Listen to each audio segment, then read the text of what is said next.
میرے آقا صلی اللہ علیہ وسلم نے ارشاد فرمایا کہ جو شوہر اپنی بیوی کو اپنے پاس بلائے جسمانی تعلق کے لیے اور وہ انکار کر دے تو تمام فرشتے اس پر رات بھر لعنت کرتے رہتے. یہ چھوٹی چھوٹی باتیں ہوتی ہیں، گھر میں لڑائی جھگڑا ہو گیا، شوہر سے تو تڑاک کر رہی ہیں، بے برکتی، کہنا نہیں مان رہی، بے برکتی، گناہ کر رہی ہیں. شوہر باہر نکل گیا، انہوں نے سنبھال لی فیس بک اور یوٹیوب، اس میں الٹے سیدھے چیزیں دیکھنا، یہ کرنا وہ کرنا. اس سے گھر میں برکت پیدا ہوگی؟ بے برکتی پیدا ہوگی.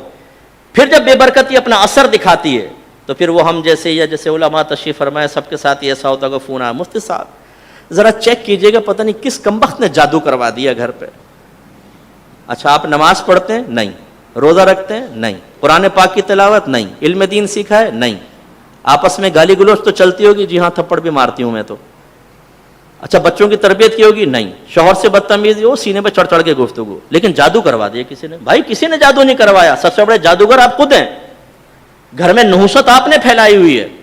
جب آپ علم نہیں سیکھتے ہیں، شریعت پہ نہیں چلتے ہیں، اپنے آپ کو عاشق رسول کہتے ہیں، لیکن جب نبی کریم کوئی حکم بیان فرمائے تو ہمارے چہروں کے زاویے بگڑ جاتے ہیں، ہمارا موڈ آف ہو جاتا ہے. ہم سرکار کے حکم کو چاہتے ہیں اپنے پشت کے پیچھے پھینک دیں، تو گھر میں برکت کیسے پیدا ہوگی؟ کسی نے جادو ٹونا نہیں کروایا، کسی کے پاس اتنا ٹائم نہیں ہے. میرے استاد محترم مفتی اشفاق رضوی صاحب رحمۃ اللہ علیہ، ایک دفعہ ہم یو کے میں سفر کر رہے تھے، مفتی صاحب کہنے لگے، مجھے بھی مفتی صاحب کہتے تھے حضرت صاحب عارضی میں، کہنے لگے مفتی صاحب لوگ کہتے ہیں کہ جی فلاں نے جادو کروا دیا. یہ جادو اتنا آسان نہیں ہوتا کہ کوئی کسی کے اوپر کرا دے، نہیں ہوتا جادو. اس کے لیے بڑی ریکوائرمنٹس ہوتی ہیں، بڑے مسائل ہوتے ہیں. تو اس کا مطلب ہوا کہ ہمارے ہاں خود جادوگر ہم لوگ ہیں. ایک باپ کو چاہیے کہ اپنی اولاد کو سمجھائے کہ بیٹا تم بالغ ہونے والے ہو، غسل کن کن چیزوں سے فرض ہوتا ہے، اور غسل کا طریقہ یہ ہے. ہم میں سے بہت سے ایسے بیٹھے ہوں گے جن کو یہ تک نہیں پتا ہوگا کہ جو بال ویکلی ہم صاف کرتے ہیں ان کی مقدار کیا ہے، کتنے عرصے میں صاف کرنا چاہیے، اور کہاں سے سٹارٹ کریں گے کہاں سے ختم ہوگا، یہ تک معلوم نہیں ہوتا. تب آزمائی کرتے رہتے ہیں. یہ وہی پپو پان والا ہے، یار بتائیے ذرا، وہ اپنا پان لگاتے ہوئے فتویٰ جاری کر دیتا، چنے کے برابر ہوں گے تو کھانا حرام. اچھا بھائی چلے جی، ارے بھائی سیکھو نا.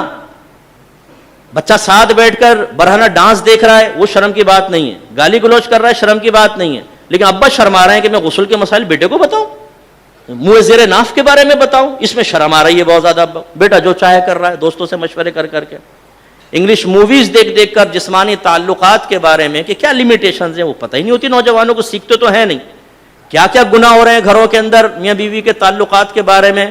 وہ پھر ہم سے پوچھئے کہ کیسے کیسے معاملات ہوتے ہیں. اس میں شرم آتی ہے. نہ بچے کو خود سکھا سکتے، نہ کسی ایسی جگہ بھیجتے ہیں کہ بچہ سیکھ سکے یہ چیزیں. حالت حیض میں اگر شوہر اپنی بیوی سے جسمانی تعلق قائم کرے تو یہ مکروہ تحریمی ہے. بعضوں نے تو حرام قطعی لکھا ہے کیونکہ قرآن کی نص سے تو حرام ہے. اور اس سے اگر کوئی بچہ اس وتی سے پیدا ہوتا ہے تو ولد الحرام ہوگا. کتنے نوجوان ایسے جن کو پتہ ہی نہیں کہ حالت حیض میں اگر زوجہ ہو تو اس کے جسم کے کتنے حصے سے نفع حاصل کرنا جائز ہے اور کتنے کے نہیں. اب جب ہم ان میں اس میں حد پھلانگتے ہیں، لیمیٹیشن کراس کرتے ہیں تو گھر میں بے برکتی پیدا ہوتی. آپ میں بہت سارے ایسے ہیں جو دکانیں چلاتے ہوں گے، کاروبار کرتے ہوں گے، لیکن کیا آپ نے دکان کھولنے سے پہلے اور کاروبار کرنے سے پہلے کسی عالم دین سے مشورہ کیا ہے کہ مجھے کون سی ٹرمز کن کنڈیشنز کے ساتھ کاروبار کرنا ہے اور کون سے میں کام کر دوں گا تو بیع فاسد ہو جائے گی، میں بھی گناہگار، گاہک گناہگار، اس بیع کو ختم کرنا واجب ہوگا، کون سی بیع باطل ہیں، کون سی بیع صحیح ہے، بیع صحیح کی شرائط کیا ہیں؟ سیکھا ہے کبھی؟ نو.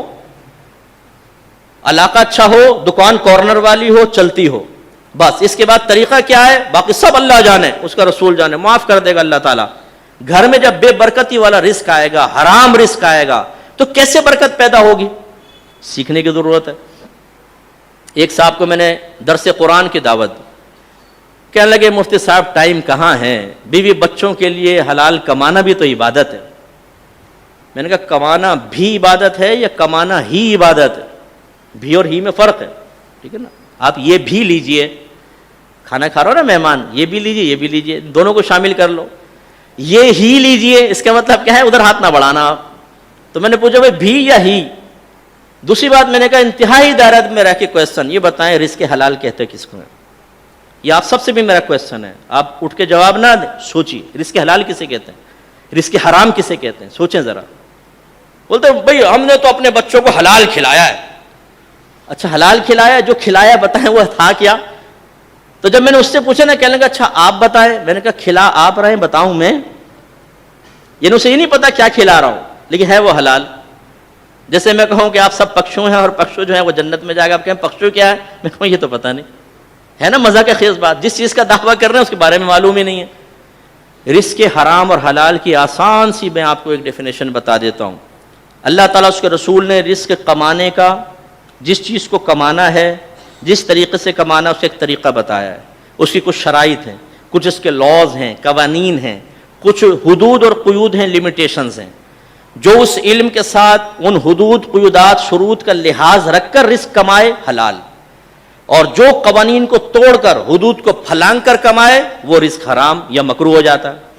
اس کا مطلب یہ ہوا کہ رزق حلال یا حرام اس کا تعین کب ہوگا؟ جب پہلے آپ کے پاس علم ہو, آپ کو لمیٹیشنز پتہ ہوں, آپ کو قوانین پتہ ہوں, آپ کو شرعی شرائط پتہ ہوں, اور آپ ان کا پھر باقاعدہ لحاظ بھی کر رہے ہوں, پھر رزق حلال بنے گا. اب جس کو پتہ ہی نہیں کہ لمیٹیشنز کیا ہیں, اور وہ یہ دعویٰ کرے کہ میں رزق حلال کما رہا ہوں, بھائی بڑی عجیب و غریب بات.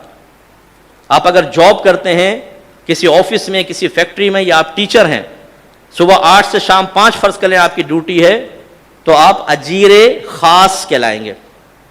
اجیر کہتے ہیں امپلائی کو, خاص امپلائی کے آپ ایک ادارے کے ساتھ وابستہ ہیں. آپ اپنی پوری تنخواہ کے 2 چیزوں کے بعد مستحق ہوں گے اجیر خاص. نمبر 1, آپ ڈیوٹی پر اس ٹائم میں اپنے آپ کو حاضر رکھیں, چاہے کام ہو یا نہ ہو. نمبر 2, دیانتداری سے اپنا کام پورا کریں.